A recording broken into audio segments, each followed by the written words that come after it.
여러분 성경은 하나님이 우리를 돕는 분이라고 말합니다. 하나님이 우리를 어떻게 돕는다고 말합니까? 내가 산을 향하여 눈을 들리라. 나의 도움이 어디서 올까? 나의 도움은 천지를 지으신 여호와께서로다. 여호와께서 너를 실족하지 아니하게 하시며 너를 지키시는 이가 졸지 아니하시리로다. 여러분 성경은 하나님이 우리를 돕는다고 하십니다. 그리고 우리를 돕는 하나님은 우리를 지키시며 졸지도 않는다고 하십니다. 그런데 오래전에 신앙 상담을 할 때 어떤 분이 이렇게 하소연을 한 적이 있습니다. 목사님, 하나님 우리를 돕는 분이라고 하셨잖아요. 하지만 왜 저는 이게 느껴지지 않지요? 목사님, 어느 때는 하나님이 도와주신다기보다 오히려 저 혼자 사막에 남겨진 것 같은 느낌이 들 때도 있습니다. 라고 말입니다. 그러나 여러분, 성경은 분명히 말합니다. 하나님은 우리를 돕는 분이라고 말입니다. 뿐만 아니라 하나님이 우리를 지키심으로 낮에 해도 밤에 달도 우리를 해치지 못한다고 말합니다. 그러나 문제는 우리가 현실에서 정말 하나님이 날 도우시나? 라는 의구심을 들게 하는 상황을 만날 때가 있다는 것입니다. 여러분 우리에게 이런 경험들이 있지 않습니까? 그렇다면 여러분 왜 이런 일이 일어날까요? 성경은 하나님 우리를 돕는 분이라고 하시는데 왜 우리는 이런 하나님의 도우심을 느끼지 못하는 때가 있는 걸까요? 여러분 이번 시간에는 이에 대해 함께 나누기 원합니다. 특별히 다윗의 얘기를 통해 하나님이 나도 모르는 어떤 방법으로 나를 도우실 수 있는지에 대해 또 왜 이렇게 하시는지에 대해 함께 나누기 원합니다. 여러분 우리는 다윗에 대해 잘 알고 있습니다. 또한 우리는 다윗이 골리앗을 물리친 것도 잘 알고 있습니다. 그런데 여러분 혹시 아십니까? 다윗에게도 우리가 느꼈던 것처럼 정말 하나님이 나를 도우시는 거 맞아? 라는 의구심이 드는 상황을 만났다는 것을 말입니다. 이게 무슨 말이냐? 여러분 다윗은 우리가 잘 알듯 믿음과 용기로 골리앗과 싸웠습니다. 여러분 성경은 다윗이 골리앗과 싸우러 나갈 때 뭐라고 하면서 나갔다고 합니까? 다윗이 블레셋 사람에게 이르되 너는 칼과 창과 단창으로 내게 나오거니와 나는 만군의 여호와의 이름 곧 내가 모욕하는 이스라엘 군대의 하나님의 이름으로 내게 나가노라. 여러분 성경은 다윗이 골리앗과 싸우러 나갈 때 뭐라고 하면서 나갔다고 합니까? 너는 칼과 창과 단창으로 나아오지만 나는 만군의 여호와의 이름으로 나간다고 했다고 합니다. 즉 너는 칼을 믿고 나오지만 나는 여호와 하나님을 의지하여 나간다고 말을 한 것입니다. 그런데 여러분 아십니까?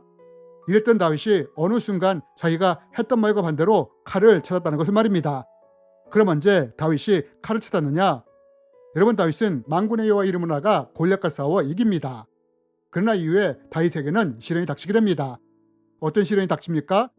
사울 왕에게 쫓기는 시련을 당하게 됩니다. 시기와 질투를 가진 사울 왕으로 인해 핍박을 받으며 쫓기는 삶을 살게 된 것입니다. 이러면서 다윗이 어느 순간 어떤 모습을 보이게 되느냐? 다윗은 사울을 피해 노베에 있는 아히멜렉 제사장을 찾아갑니다. 그런데 이때 다윗이 아히멜렉에게 뭐라고 하느냐? 당신 수중에 칼이 없습니까? 라고 물었다는 것입니다. 그러자 아히멜렉이 이 말에 뭐라고 말을 합니까? 성경은 말합니다. 제사장이 대답하였습니다. 당신이 엘라 골짜기에서 죽인 블레셋 사람 골리앗의 칼이 있소. 그 칼이 보자기에 쌓여 에봇 뒤에 놓여 있소. 필요하다면 그 칼을 가지고 가시오. 여기에 다른 칼은 없소. 다윗이 말했습니다. 골리앗의 칼 많은 것이 어디 있겠소. 그 칼을 주시오. 여러분 다윗은 골리앗을 향해 선포했습니다. 너는 칼과 창과 단창으로 나오지만 나는 만군의 여호와의 이름으로 나간다고 말입니다. 그런데 이랬던 다윗이 지금 어떻게 합니까? 칼을 찾았다는 것입니다.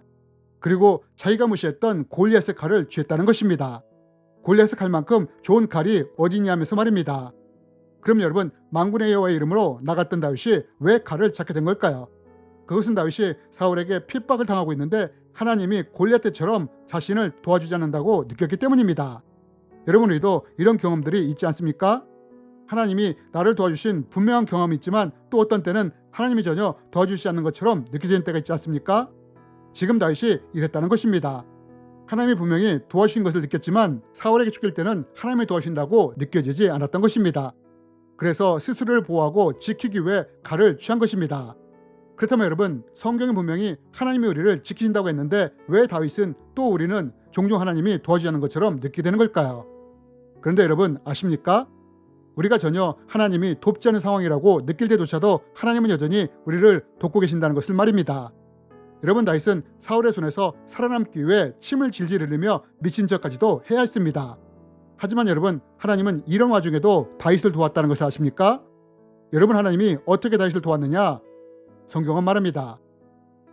다윗이 황무지 요새도 있었고 또 10황무지 산골에도 유하였으므로 사울이 매일 쳤때 하나님이 그를 그의 손에 붙이지 아니하시니라. 여러분, 성경은 하나님이 다윗을 어떻게 도왔다고 합니까? 사울이 다윗을 잡아 죽이려고 찾았지만 하나님은 다윗을 사울의 손에 붙이지 않았다고 합니다. 즉 하나님이 다윗이 사울에게 잡히지 않도록 도와주셨다는 것입니다. 이래서 사울이 어떤 수를 써도 다윗을 잡을 수가 없었던 것입니다. 여러분, 우리가 이 말씀을 통해 기억할 것 중에 하나는 하나님은 골리앗 때에도 사울의 때에도 여전히 도와주셨다는 것입니다. 하지만 여러분, 우리가 여기서 주목해서 보아야 할 것이 있습니다. 그것이 무엇이냐? 그것은 하나님이 다윗이 골리앗과 싸울 때 도와주실 때와 사울에게 죽일 때 돕는 방식이 달랐다는 것입니다. 그럼 여러분, 왜 하나님의 도움에 이런 차이가 있느냐?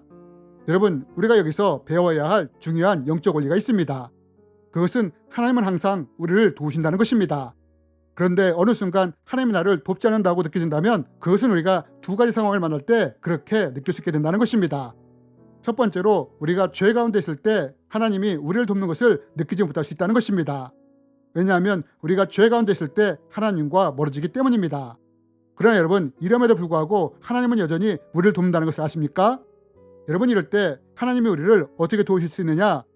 우리의 상황을 힘들고 어렵게 함으로 도우실 수 있다는 것입니다. 죄로부터 돌이키도록 하기 위해서 이렇게 우리를 어려운 가운데 두실 수 있다는 것입니다. 내가 전혀 인지하지 못하는 방법으로 하나님은 우리를 이렇게 도우실 수 있다는 것입니다. 두 번째로는 하나님이 우리를 연단을 통해 성장시키기 원하실 때 이럴 때 우리는 하나님의 도우심을 느끼지 못할 수 있다는 것입니다. 여러분, 다윗이 바로 이런 경우입니다. 여러분, 하나님은 다윗을 왕으로 세우기 원하셨습니다. 하나님은 이것을 위해 다윗의 성품과 인격을 더 성장시키시길 원하셨습니다. 그래서 하나님은 사울의 시련을 허락하신 것입니다. 그래서 골리앗처럼 사울을 물리쳐 주신 것이 아니라 오히려 사울의 핍박을 허락하신 것입니다. 단 여기서 하나님은 사울이 다윗을 죽이지 못하도록 도우셨다는 것입니다. 여러분, 다윗은 이것 때문에 힘들고 어려웠을 것입니다. 잘못도 없이 쫓김을 당하면서 억울했을 것입니다. 그런데 여러분, 다윗이 이런 일을 당하면서 어떻게 변화됩니까? 다윗이 자신이 억울하게 쫓기는 삶을 살다 보니 억울한 일을 당한 사람들을 이해하고 품는 사람으로 변하지 않았습니까? 또 이러면서 더 하나님만 의지하는 사람으로 변하지 않았습니까? 여러분, 혹시 내가 살아가면서 어떤 일을 경험할 때 하나님이 나를 도와주시지 않는 것처럼 느껴질 때가 있습니까? 그렇다면 여러분, 이때 기억하시기 바랍니다. 혹시 이것이 내 죄 때문에 이런 것이 아닌지 살펴보는 것입니다. 또 한 가지는 죄의 문제가 아니라면 하나님이 연단을 통해 나를 성장시키기 위해 이런 상황을 허락하신 것이 아닌지를 살펴보는 것입니다. 이런 상황일 때 우리는 하나님의 도우심이 잘 느끼지 않을 수 있기 때문입니다. 그러나 이름에도 불구하고 우리가 꼭 기억해야 할 것이 있습니다. 그것은 내가 하나님의 도우심을 느끼든 느끼지 못하든 하나님은 여전히 우리를 지키시고 함께 하시며 돕는 분이라는 것을 말입니다. 여호와는 나를 지키시는 이시라. 여호와께서 내 오른쪽에서 내 그늘이 되시나니 낮의 해가 나를 상하게 하지 아니하며 밤의 달도 나를 해치지 아니하리로다. 여호와께서 나를 지켜 모든 환난을 면케하시며 또 내 영혼을 지키시리로다. 여호와께서 나의 출입을 지금부터 영원까지 지키시리로다.